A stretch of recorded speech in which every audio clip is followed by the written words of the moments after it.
오늘은 이제 사사기의 두 번째 결론의 시간입니다. 이 본문은 여러분 기억하시겠지만 제가 한 2, 3년 전에 우리 교회에서 한번 다룬 내용이기도 합니다.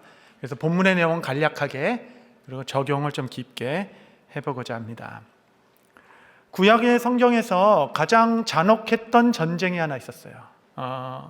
그들의 역사 가운데 가장 지우고 싶은 전쟁일 것입니다. 그것은 11개 지파와 베냐민 지파가 싸운 동족 전쟁이었습니다. 얼마나 잔혹했는지 베냐민 지파에 남자만 600명만 남고 모두가 이렇게 살육되는 아주 비참한 전쟁이 있었죠. 이 큰 전쟁의 시작이 오늘 본문의 말씀이었습니다. 사사기 19장 1절에 보면 이스라엘의 왕이 없을 그때에 에브라임 산지 구석에 거류하는 어떤 레위 사람이 유다 베들레헴에서 첩을 맞이하였더니, 여러분, 이 끔찍한 사건의 시작은 한 레위인이 첩을 맞이한 것에서부터 시작됩니다. 첩이라 하는 것은 지금도 그렇겠지만 과거에도 어떤 사랑의 대상으로 사람을 대하는 것이 아니라 성적 만족의 대상으로 여길 일이었죠. 그때 고대 근동의 시대가 어땠는지가 상관없이 훨씬 더 먼저 이 오리지널 하나님의 계획은 남자와 여자를 창조하여 둘이 한 몸을 이루게 하는 가정을 기획하셨는데, 세대가 지나고 문화가 왜곡되며 이제 부부관계를 넘는 성관계가 허용되는 시간에 유다 백성도 있었다 하는 것은 정말 그들의 패역함을 드러내는 일 중에 하나 아니겠습니까? 또한 가장 경건해야 하고 가장 모범이 보여야 한다라는 레위인이 첩이 있었다라는 것이 이 비극적 사건의 시작이 되었습니다. 첩을 맞이했는데 그나마 그냥 레위인과 잘 지냈으면 좋겠는데 이 여인도 또 음란한 여인이었습니다. 그래서 또 다른 남자와 행음하다가 그것이 발칵 들키게 돼요. 그래서 그게 걸리니까 이제 돌맞아 죽게 생겼잖아요. 그래서 유다 베들레헴 친정집으로 도망을 가게 됩니다. 넉 달 동안 기다려도 아무리 기다려도 안 오는 거예요. 레위인이 한참 기다리다가 내가 가서 데려와야 되겠다 해서 유다 땅으로 내려가게 된 것입니다. 그녀를 탁 만난 거예요. 3절에 보면 그의 남편이 그 여자에게 다정하게 말하고 그를 데려오고자 하여 하인 한 사람과 나귀 2마리를 데리고 그에게로 가매 여자가 그를 인도하여 아버지의 집에 들어가니 그 여자의 아버지가 그를 보고 기뻐하니라. 그러니까 여러분, 뭔가 좀 왜곡된 사회라서 이 톤이 다 맞지가 않습니다. 아니, 레위인이 왜 행음하여 도망간 여인에게 다정히 말합니까? 여러분, 이 친절함은 도대체 무슨 친절함입니까? 레위기 21장에 의하면 행음한 여인에 대한 규례가 있는데 그 규례는 바로 직결적인 심판을 하는 것이었습니다. 여러분, 이 친절이 얼마나 끔찍한 친절인지는 나중에 나와요. 또한 그 여인의 아버지는 사위라 해야 되나요? 어쨌든 그 레위인을 보고 기뻐했습니다. 손님을 극진히 맞이해야 되는 전통이 있기 때문에 그를 극진히 대접하기 시작하죠. 19장 6절에 보면 두 사람이 앉아서 함께 먹고 마시되 그 여자의 아버지가 그 사람에게 이르되 청하노니 이 밤을 여기서 유숙하여 그대의 마음을 즐겁게 하라. 그래서 또 그냥 가기 뭐하고 또 예의도 아니고 유숙하면서 그 집에 먹고 마시며 3일 동안 지냈습니다. 3일 동안. 여러분, 에브라임에서 유다가 그렇게 먼 곳이 아닙니다. 3일 밤낮 먹고 마시고 쉬었으면 이제 여독도 다 풀리고 떠나야 할 때가 됐습니다. 여러분, 3일이면 충분히 쉰 것 아니겠어요? 이제 떠나려고 하니까 그 아버지가 이 사람이 왜 이렇게 빨리 가려고 하나, 좀 더 머물고 가라, 좀 더 즐기자, 좀 더 먹자, 이렇게 붙잡는 거예요. 그런데 이 레위인은 나는 여호와의 집으로 가는 중입니다 라고 이야기합니다. 그 뜻은 뭐냐면 나는 직무가 있어요. 나는 돌아가야 할 곳이 있습니다. 나는 해야 할 일이 있는 사람이에요. 여호와의 집으로 가야 하나 자꾸 붙잡으니까 그래, 하루만 더 있자. 넷째 날도 머물면서 먹고 마시고 즐겼습니다. 그리고 다섯째 날 이제 떠나려고 딱 채비를 하니까 이 사람아, 내가 뭐 섭섭하게 한 것이 있나? 날이 이렇게 좋은데 뭐 이렇게 빨리 가려고 하나? 그래서 먹고 마시고 또 즐기고 그냥 또 계속 그 자리에 이렇게 눌러앉게 된 것이죠. 여러분, 이렇게 함께 먹고 즐기는 게 뭐가 잘못됐겠습니까? 그런데 여러분, 3일이면 된 것입니다. 사흘이면 충분한 것이에요. 하루만 더, 조금만 더 이렇게 머물렀던 것이 이 비극의 단초가 된 거 아니겠습니까? 다섯째 날도 이래서 어째 해가 기울 때까지도 먹고 마시다가 이제 정말 가야 합니다라고 해가 뉘엿뉘엿 질 때나 그 여정을 출발하게 된 것입니다. 먹고 즐기며 머뭇거리는 가운데 해는 지고 문은 닫힙니다. 여러분, 우리가 주의 나라를 위하여 아버지의 집으로 올라갑시다. 우리의 일을 하는 데 있어서 내일, 차후 미루다. 여러분, 그 다음에는 무덤밖에 없습니다. 우리에게 내일이 얼마나 시간이 보장되어 있겠습니까? 하루길이면 부지런히 갈 수 있는 여정이었어요. 그런데 해가 다 떨어진 다음에 떠나다 보니 한 번에 갈 수가 없어서 중간에 유숙을 해야 되게 되었습니다. 가다 보니까 베냐민 지파의 땅에 딱 들어가서 나그네 된 그들이 이제 잠을 자야지 그 다음날 나갈 거 아닙니까? 밤은 너무 위험하니까. 그래서 베냐민 땅에 딱 들어가가지고 나그네로 지내고 있는데, 여러분, 그날 베냐민족 속에서는 그 누구도 나그네 된 그들을 받아주는 자가 없었습니다. 하나님의 성경 말씀에는 나그네들을 거리에 유숙하게 하지 말고 아들과 같이 모시고 극진히 대접하라라고 말씀했음에도 불구하고 그 시대의 백성들은 그 누구도 말씀대로 살지 않아서 그 갈 곳 없는 나그네들을 맞이하지 않아 해가 다 떨어져 버린 거예요. 근데 그 베냐민 지파에, 그 에브라임 지파에 소속되었던 노인이 한 명 살고 있었습니다.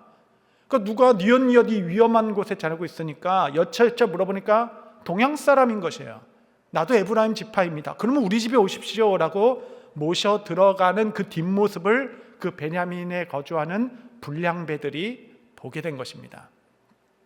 불량배들이 모르는 사람이 딱 들어가니까 그 노인의 집을 둘러싸고 그 레위인을 내놓으라 이렇게 얘기하는 거예요. 레위인을, 여자 말고 남자를 내놓으라 이렇게 얘기했습니다. 남색하는 자들이었죠. 레위인은 자기가 욕보이게 되는 일이 생기게 됐으니 그렇게도 친절하게 대화하며 나눴던 그 여인, 아버지에게 극진한 환대까지 받았던 그 여인을 그 불량배들에게 내어주게 되고, 그 여인은 밤새 그들에게 윤관을 당하는 사건이 일어난 것입니다. 그 레위인은 그 여인을 아꼈던 것이 아니에요. 언제든지 버릴 수 있는 하나의 한 소유물 정도로 보지 않았습니다. 아까 그 죄를 묵과한 것이 왜 무서운 일입니까? 인격체로 한 번도 대한 적이 없는 것이에요. 자기 소유가 그냥 상하는 것이 원치 않기 때문에 그냥 고스란히 데려오고 싶었던 마음이었을 것입니다. 여인을 내주고 그 레위인은 밤새 노심초사한 것도 아니었습니다. 아침에 푹 자고 일어난 거예요. 일어나고 문을 딱 여는데 누가 몸이 퉁퉁 걸려요. 뭐가 딱 보니까 그 여인이 밤새 그 문 앞에까지 기어와서 문을 두드리다가 아마 거기서 죽게 된 것입니다. 문을 툭툭 열어보니까 그 여인인 거예요. 그 레위인은 이렇게 얘기했습니다. 일어나라, 이제 집으로 돌아가자, 이렇게 얘기했어요. 그런데 그 간밤에 그 여인이 죽어 있었던 것입니다. 레위인이 이걸 보고 분노했습니다.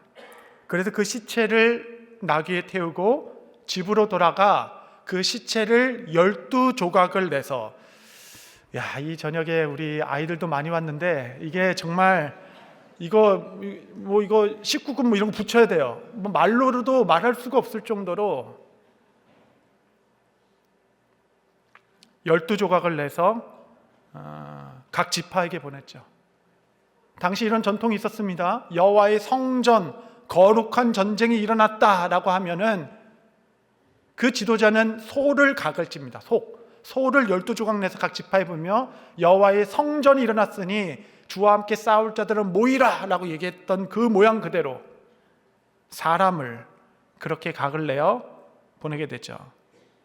여러분, 우리 내면 안에 감추어진 폭력성, 이 잔혹함, 여러분, 가인이 어떻게 아벨을 죽일 수 있냐 우리는 그렇게 쉽게 얘기하지만 정말 여러분, 우리 안에 이런 감추어진 폭력성, 그냥 단번에 그냥 이렇게 잔혹하게 하고자 하는 우리의 심성을 우리는 알 수 있죠. 경악하게 일어나는 대대적인 스캔들이 일어난 것입니다. 사사기 19장 30절, 그것을 보는 자가 다 이르되 이스라엘 자손이 애굽 땅에서 올라온 날부터 오늘까지 이런 일은 일어나지도 아니하였고 보지도 못하였도다. 이 일을 생각하고 상의한 후에 말하자. 각 지파 장로들이 모여가지고 세상에 어마어마한 일이 일어났다. 우리 조금만 생각해보고 다 같이 모이자라고 얘기한 거예요. 지금 모두가 극도의 흥분 상태입니다. 사람의 시신이 전해졌다. 모든 지파의 리더들이 모여서 상의하기 시작한 거예요. 그 상의의 결과 엉뚱한 결론을 내게 됐어요. 그 결론은 뭐냐면 이제부터 베냐민은 우리의 원수다. 단 한 사람도 우리의 자녀들 중에 베냐민 지파에 들이지 말고 그 지파를 받지도 말자. 이들은 차분히 생각해서 결론을 낸 것이 아니라 그 민족을 원수로 여기고 배척하게 되는 결의를 11지파가 맺게 돼요. 이 결의가 나중에 올무가 됩니다. 나중에 이것 때문에 온 지파가 다 애통하게 되는 일이 일어나요. 이들은 이렇게 고백합니다. 21장 1절 3절 보면 이스라엘 사람들이 미스바에서 맹세하여 이르기를 우리 중에 누구든지 딸을 베냐민 사람에게 아내로 주지 아니하리라 하였더라. 백성이 베델에 이르러 거기서 저녁까지 하나님 앞에 앉아 큰 소리로 울며 이르되 이스라엘의 하나님 여호와여, 어찌하여 이스라엘에 이런 일이 생겨서 오늘 이스라엘 중에 한 지파가 없어지게 하시나이까 하더니, 그들은 극도의 흥분 상태에서 내린 결정을 후회하고 있습니다. 어찌하여 한 지파가 없어지게 되겠습니까? 애통하는 일이 생기게 되었죠. 그리하여 11지파는 40만 군대를 일으켜서 베냐민 지파와 함께 전쟁을 하게 됩니다. 그런데 베냐민 지파 앞에 서서 이 11개 리더들은 불량배들만 내놓으면 우리가 악을 제거하고 멈추겠다라고 얘기한 거예요. 여기서 멈출 수 있었던 마지막 기회였습니다. 그 불량배들이 잘못한 거잖아요. 그 불량배들만 내주면 거기서 끝날 터인데 베냐민 족속들은 아주 당시에 교만하여서 무슨 소리냐, 지금 우리한테 실력 행사하는 거야? 우리 민족이 어느 민족인데 어느 지파인데 너희가 이렇게 한다고 우리가 겁낼 줄 알아? 우리는 끝까지 싸우겠다 하여서 11개 지파와 베냐민 지파와 전쟁이 일어나게 되고 우여곡절 끝에 3차, 4차 전쟁까지 가서 마침내 이스라엘 연합군이 전쟁에 승리하게 됐는데, 그래요, 뭐 전쟁은 그래 일어났다고 하죠. 뭐 역사가 그런 거니까. 그런데 여러분, 아무리 전쟁을 해도 적당히 해야지. 적당히. 아무리 화가 난다 하더라도 군인들만 몰살시켜야 되는 것이 기본적인 어떤 기준 아니겠습니까? 그런 것이 아니라 그 11개 지파가 베냐민을 얼마나 잔인하게 도륙했는지. 21장 48절, 이스라엘 사람이 베냐민 자손에게 돌아와서 온 성읍과 가축과 만나는 자를 다 칼로 치며 닥치는 성읍은 모두 불살랐더라. 여자, 아이, 어른, 가축에 이르기까지 모든 지파를 다 멸절시키고 도륙하는 일이 일어나게 됐습니다. 사실 베냐민 족속의 불량배들만 잔인했던 것이 아니었어요. 감추어진 폭력성으로. 율법은 눈은 눈으로, 이는 이로. 다시 돌려 얘기하면 눈을 다쳤으면 눈만큼만, 이가 상했으면 이만큼만 돌려줘라. 이것은 우리의 절제를 얘기하는 것이 아니겠습니까? 한 대를 탁 맞으면 왼편을 돌려대지는 못할지언정 한 주먹만큼만 나가야 되는데 거기에 막 그냥 대포 쏘고 막 그렇게 되는 거예요. 지파의 600명만 남게 되는 가장 비극적인 전쟁은 이렇게 일어난 것입니다. 이 긴 사건을 다시 복기하자면 처음부터 도대체 전쟁은 왜 일어나는 건가? 단지 우크라이나, 러시아 이런 전쟁만을 얘기하는 것이 아닙니다. 남북 간의 전쟁만 얘기하는 것이 아니에요. 수많은 전쟁, 수많은 잔혹한 사건들, 뉴스를 볼 수 없을 정도로 얼마나 잔혹한 이 사건들과 전쟁들, 가정 가운데 있는 이 전쟁과 같은 불화들, 도대체 이것은 어디서부터 시작되는 것인가? 그것은 레위인 한 명이 경건하지 못하여 첩을 둔 것으로부터. 만약 그 레위인이 첩을 두지 않았더라면, 그래요, 그런 사람도 있을 수 있으니까, 그 여인이 경건한 여인이라서 음행을 하지 않았더라면, 그래요, 여기까지도 이미 이루어진 거니까 그 레위인이 그 여인을 찾아갔을 때 말씀대로 돌로 치게 하라, 그 죄만 거기서 그 죄만큼만 단죄했더라면 거기서 멈출 수 있었겠죠. 그것도 넘어가서 그 즐기고 쉬고 먹고 누리는 자리에서 조금만 더 먹자, 조금만 누리자, 해가 질 때까지 머물지 않았더라면 그것도 넘어가 보죠. 그 베냐민 지파 중에 한 가정이라도 하나님 말씀의 율법을 경외하여 나그네 된 자를 자식과 같이 여기며 그들을 해가 지기 전에 일찍 영접하여 섬겨주는 가정이 베냐민 지파의 한 가정이라도 있었더라면, 더 나아가서 베냐민 지파가 회개함으로 불량배만 내어주었더라면, 여러분 곳곳에 해결할 방법이 있었으나 여러분 중간중간에 고비고비마다 정말 누구 하나 그것 하나를 멈춰서지 않고 이를 계속 눈덩이처럼 튀어나다 하나님 나라의 한 지파가 없어지는 가장 끔찍한 역사를 기록하게 된 거 아니겠습니까? 이 모든 과정에서 누구 한 사람만이라도 멈췄다라면 이렇게 나비 효과가 되어 눈덩이처럼 커져 민족의 비금이 없었을 터인데, 아무도 승자가 없는 그 비극, 아까 읽은 이스라엘도 통곡하잖아요. 누가 이긴 겁니까? 아무도 이긴 것이 없죠. 정신 차리고 보니 베냐민 지파가 아무도 망하게 생긴 것이에요. 오늘 이 고난주간에 이 말씀을 다시 들고 여러분 앞에 선 이유는 단 하나입니다. 그것은 이제 그만, 여러분 지금 멈추셔야 합니다. 여러분 속에 일어나고 있는 그 분노, 그 깊은 상처, 그 아픔, 여러분 바로 오늘입니다. 오늘 십자가 앞에서 멈추어야 합니다. 사사기는 이 모든 사건이 일어난 이유를 단 한 가지로 이야기하고 있어요. 19장 1절 다시 보시면, 이스라엘의 왕이 없을 그때에, 이유는 단 하나입니다. 왕이 없었기 때문에 다 스스로가 심판자가 되고 스스로가 왕이 되어서 자기 눈에 보기 좋은 대로만 따랐던 시기라 얘기합니다.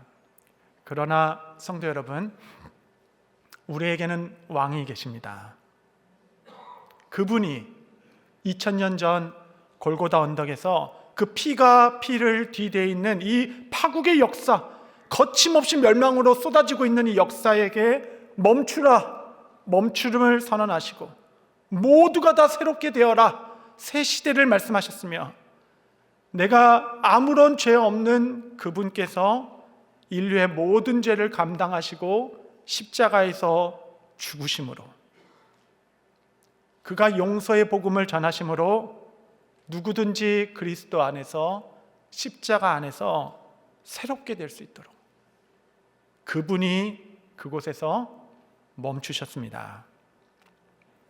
여러분 가상 실현 아시죠? 예수님께서 7가지 말씀을 십자가 상에서 하셨는데 그 중에 첫 번째 말씀, 누가복음 23장 34절 한번 같이 읽겠습니다. 시작. 이에 예수께서 이르시되 아버지 저들을 사하여 주옵소서, 자기들이 하는 것을 알지 못함이니이다 하시더라. 그들이 그 옷을 나눠 제비 뽑을세. 예수님께서 십자가에 첫 번째 하신 말씀은 용서였습니다. 그분의 십자가는 용서의 십자가였습니다. 예수님께서는 죄가 없음에도 불구하고 나를 조롱하고 옷을 찢어 수치를 주며 그것을 나눠 가지며 조롱하고 있는 저 핍박하는 자들을 위하여 아버지, 저들의 죄를 사하여 주옵소서. 주께서 멈추셨습니다. 이 용서의 기도가 있었기 때문에 오늘 우리 모두가 그 용서의 은혜를 누릴 수 있게 되었습니다. 이 용서의 근거가 무엇인가? 그 근거는 저들이 자기가 하는 것을 알지 못하나이다. 예, 여기에 십자가의 의미가 있습니다. 이들은 자기들이 하는 것이 얼마나 추악하고 얼마나 죄악인지 그들은 알지 못합니다. 얼마나 알지 못하냐면 그들의 죄악을 누구한테 가서 용서를 받고 어떻게 해결하며 이 마음을 어떻게 다뤄야 될지도 모르는 사람들입니다. 그 죄책감과 두려움과 아픔과 상처를 끙끙 앓으면서 이걸 어떻게 해결해야 되나 알지 못하는 자들. 실제적인 예가 바로 가룟 유다 사건 아니겠어요? 가룟 유다는 예수님을 은 30에 팔았습니다. 바로 그 순간 밀려오는 자책감, 그 수치감, 내가 왜 그랬을까? 그 두려움, 그 실망감, 내면에 일어나는 이 말 못할 절망을 어떻게 할지를 알지 못했어요. 방법을 몰랐습니다. 그래서 가룟 유다는 주섬주섬 받았던 은 30을 다시 제사장에게 가져가서 제사장에게 그는 죄가 없습니다. 나는 내 잘못을 뉘우치고 있어요. 나는 후회하고 있으니 그를 다시 놓아주십시오라고 돈을 돌려주죠. 여러분, 그때 제사장이 한 말이 이 세상이 우리에게 하는 말입니다. 마태복음 27장 4절 제가 읽겠습니다. 보시면 이르되 내가 무죄한 피를 팔고 죄를 범하였도다 하니 그들이 이르되 그것이 우리에게 무슨 상관이냐? 네가 당하라 하거늘. 유다는 어떻게든지 이 죄책감의 문제, 이것을 좀 되돌리고 싶고 해결하고 싶었는데 어떻게 해야 될지를 전혀 알지 못했어요. 그래서 뉘우침에 찾아갔지만 세상이 그에게 하는 말은 내가 너랑 무슨 상관이냐? 너 죄악은 네가 감당하라. 여러분, 이것이 세상입니다. 이 죄를 내가 감당하는 거야? 그래서 그 수치감과 두려움에 스스로 목매어 죽은 자가 바로 유다 아니겠습니까? 여러분, 십자가, 만약에 유다가 그 죄책감과 수치감을 가지고 십자가 앞에 나왔더라면, 여러분, 그 십자가에 죄 없으신 달리신 예수 그리스도를 보고 그 나무에 떨어지는 핏방울을 세어보며 그냥 옷까지 다 벗겨지신 그 수치를 보고 그 앞에 머물렀을 때 주께서 내가 너를 용서한다. 너는 네가 하는 것을 알지 못하는 거야 라고 했을 때 그 십자가 앞에서 그가 살 길을 열었을 것 아니겠습니까? 예수님은 이러한 자들을 불쌍히 여기셨습니다. 세상은 자기를 뉘우칠지언정 어떻게 해결할지를 몰라서 끙끙 앓고 있는 이 세상의 사람들을 불쌍히 여기시며 그 죄악, 수치감 내가 다 감당했으니 너는 내 안에서 새 사람이 되어라 라고 말씀해 주셨습니다. 아버지, 저들을 사하여 주옵소서. 저들은 자기들이 하는 일을 알지 못하나이다. 예수님의 용서는 조건이 없었어요. 아주 일방적이었습니다. 그들이 뉘우치면, 그들이 잘못을 돌이키면 이라는 조건도 없었습니다. 그들이 알지 못하니 용서해달라, 그의 피에 담긴 예수님의 기도였습니다. 여러분, 오늘이 그 용서의 밤입니다. 상처받을 대로 받고 상할 대로 상한 가정, 교회, 이 관계들이 파국으로 치닫지 않고 지금처럼 유지될 수 있었던 이유는 누군가가 악을 악으로 갚지 않고 멈추었기 때문에 그러합니다. 우리의 가정도, 가정은 용서의 훈련장과 같죠? 용서가 없는데 어찌 가정이 여기까지 유지될 수 있었겠습니까? 누군가는 기도실 가서 눈물 뿌려 다 쏟아내고 기도하며 그 십자가에 못 박힌 손과 발을 만져보고 주께서 내가 용서합니다, 나의 죄를 용서하옵소서 기도한 종이 있었기 때문에 교회도 여기까지 올 수 있었던 거고 가정도 지켜질 수 있었던 것 아니겠습니까? 나는 왕이 계신 자이니 예수 그리스도에 동참하는 마음으로 그 통치 아래서 잠잠할 때 주께서 나를 용서해 주셨듯이 나도 내 이웃을 용서합니다. 그들이 몰라서 그래요. 악을 악으로 갚지 않겠습니다. 고백하는 백성들. 여러분, 오늘의 적용은 아주 단순합니다. 오늘 여러분 안에 있는 그 한 사람을 향한 분노를 멈추는 것입니다. 이 전쟁의 비극은 레위인에게 첩이 있었다. 그 한 사람으로 시작된 것입니다. 영적인 원리는 동일한 것이에요. 다시 여러분 돌아가서 그리스도의 마음을 품고 순종하는 경건한 한 사람, 그 한 사람의 작은 섬김, 그 한 사람의 용서, 그 한 사람의 복음, 그 한 사람의 복음의 역사가 점점점 눈덩이처럼 커지더니 종국에는 나라를 살리고 민족을 살리고 하나님의 나라를 이루게 하는 통로가 된다라고 말씀하고 계십니다. 한 사람. 오늘 이 시간에 우리 모두가 하나님을 왕으로 모신 그 한 사람이 되어서 경건한 크리스찬으로 살아가겠습니다. 겨자씨와 같이 심기어서 하나님의 나라는 겨자씨가처럼 심기어 큰 나무가 되어 새들이 깃들고 큰 그늘을 만들어낸다 말씀하셨는데, 하나님, 내가 십자가 앞에서 오늘 멈추겠습니다. 그리스도 때문에 나의 모든 마음을 아버지께 드리오니 주여 새 마음을 주시고 경건한 한 사람이 되어 주의 나라를 위하여 쓰임 받게 하옵소서. 이 저녁에 우리가 기도하며 나아갈 때 주께서 십자가의 새 마음 주실 줄로 믿습니다.